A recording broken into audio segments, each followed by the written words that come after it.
तो सत्ता की शुरुआत आज नीली चिड़िया वाले नैरेटिव से करते हैं, जिसे लेकर बहस शुरू हो गई है, जिससे यह साबित करने की कोशिश हो रही है कि भारत में लोकतंत्र तो है लेकिन वो सरकारी नियंत्रण में है।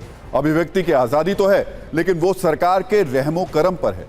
जो लोग सरकार के खिलाफ बोलते हैं उनकी आवाज को दबा दिया जाता है, उनके वजूद को कुचल दिया जाता है, उन्हें बोलने से रोका जाता है, उनकी आवाज को सेंसर किया जाता है। इस ग्लोबल एंटी मोदी एजेंडा को डिकोड करना आज बेहद जरूरी है। पीएम मोदी के अमेरिकी दौरे से ठीक पहले भारतीय लोकतंत्र और भारत सरकार पर ट्विटर के पूर्व सीईओ जैक डोर्सी की छींटाकशी को नजरअंदाज नहीं किया जा सकता। इस पर सत्ता की एकदम स्पष्ट और सटीक कुंजी हम आपके सामने खोल रहे हैं। भारत में डेमोक्रेसी नहीं है, यह साबित करने के लिए उस किसान आंदोलन की दुहाई दी जा रही है जिसमें हिंसा करने वालों ने लाल किले पर तिरंगे का अपमान किया था, दिल्ली की 3 सड़कों को 1 साल तक के लिए बंधक बना लिया था। भारत में कथित लोकतंत्र है, यह नैरेटिव सेट करने की कोशिश हुई।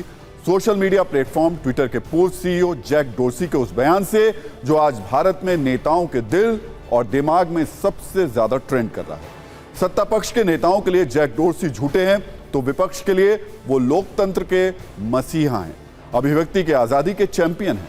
लेकिन निजी राय यानी ओपिनियन के इस टकराव में सच क्या है, यह भी आपको जानना चाहिए। सबसे पहले समझते हैं कि भारत की राजनीति का पारा बढ़ाने वाला यह कांड हुआ कैसे। असल में जैक डोर्सी, जो करीब 3 साल पहले ट्विटर के सीईओ थे, उन्होंने एक यूट्यूब चैनल को इंटरव्यू दिया।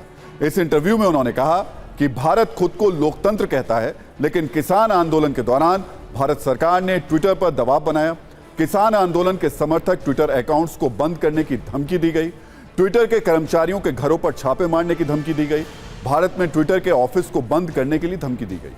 तो जैक डोर्सी के इस बयान पर बिजली के करंट की स्पीड से प्रतिक्रिया हुई। सबसे पहले भारत सरकार ने उनके इस बयान को झूठा कहा। इलेक्ट्रॉनिक एवं टेक्नोलॉजी मंत्री राजीव चंद्रशेखर ने जोर देकर कहा कि भारत में ना ही ट्विटर के दफ्तर पर छापा मारा गया था और ना ही किसी को जेल भेजा गया था। जैक डोर्सी झूठ बोल रहे हैं। सरकार ने जैक डोर्सी के इस बयान को इतना सीरियसली लिया कि पूरे विस्तार से एक पॉइंट समझाते हुए बयान भी जारी कर दिया। इसमें बिंदुवार तरीके से लिखा है कि जैक डोर्सी के कार्यकाल में ट्विटर भारतीय कानूनों को नहीं मानना चाहता था। जैक डोर्सी के कार्यकाल में ट्विटर ने पक्षपातपूर्ण व्यवहार किया, अपने प्लेटफॉर्म से गलत सूचनाएं हटाने से इनकार किया। ट्विटर के दफ्तर पर ना तो छापा मारा गया, ना ही किसी को जेल भेजा गया।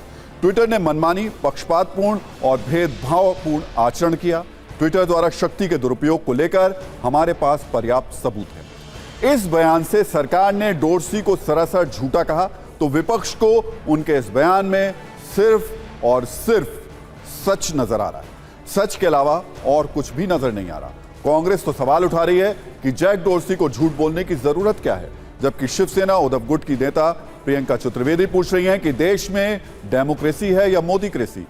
अब जब विपक्ष पहले से ही सरकार पर लोकतंत्र की हत्या का आरोप लगाता रहा है, ऐसे में अमेरिका में बैठे एक व्यक्ति ने भारत में विपक्ष के नेताओं को हथियार दे दिया है और वो मोदी सरकार को पॉइंट ब्लैंक की रेंज से शूट करना चाहते हैं।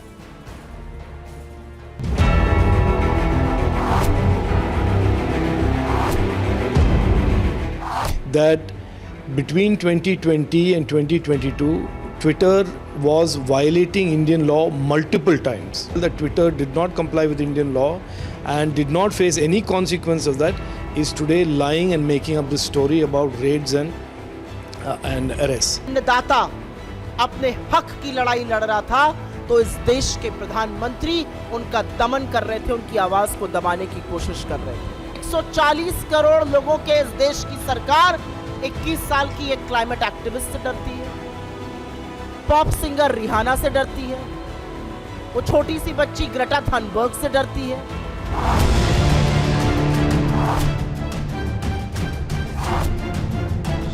ये जो कहा गया है वो झूठ, झूठ और सफेद झूठ है।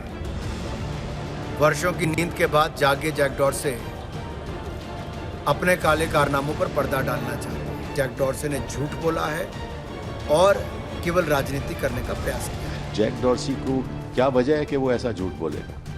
मंत्री जी कहते हैं ये गलत है, तो क्या ऐसी वजह है कि जैक डोर्सी झूठ बोलेगा? और कुछ और लोग तो झूठ बोल ही सकते हैं कि अगर वो सच नहीं बोलेंगे तो उनकी नौकरी भी जा सकती है। और दूसरी बात ये है कि ये प्रेशर तो हर जगह होता है।